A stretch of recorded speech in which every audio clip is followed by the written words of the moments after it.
ಸಾಗರದ ಸ್ವಾತಿ ಮುತ್ತ ಹಾಕ್ತೇನಿ ಮುಗುತ್ತಿನತ್ತ ಹುಚ್ಚನಾಗಿ ತಿರುಗುವಂತಿ ನಮ್ಮನ್ನ ನೋಡಿ ಮೂರು ಹೊತ್ತ ಸಾಗರದ ಸ್ವಾತಿ ಮುತ್ತ ಹಾಕ್ತೇನಿ ಮುಗುತ್ತಿನತ್ತ ಹುಚ್ಚನಾಗಿ ತಿರುಗುವಂತಿ ನಮ್ಮನ್ನ ನೋಡಿ ಮೂರು ಹೊತ್ತ ಕನಸಿನ್ಯಾಗ ನೆನೆಸಿದರ ನಿನ್ನ ಕಚ್ಚ ಕಚ್ಚ ಕಡಿತೇನ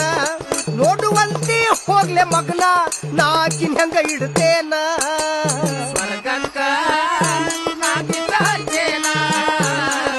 ಭವಿಷ್ಯಾಗ ಚಂದ್ರನ ತರಲೇನ ನನ್ನ ಹುಡುಗಿ ತಂಟೇಕ ಬಂದ್ರ ಹೋದ ಹುಗ್ಗಿ